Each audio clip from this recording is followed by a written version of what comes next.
take a look at this. Over the past week in southwestern Japan, they have had hundreds of earthquakes. What we call an earthquake swarm. And basically, they're all very shallow over just one specific area, just off the coastline of Toshima, where the Japan actually launches their rockets for their space program. Is right here.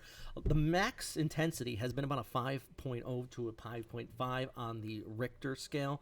But the point is, it has absolutely been shaking this area to the point where residents are having voluntary evacuations just because of the ongoing shaking. Not so much of damage, since a lot of these buildings here are built for this.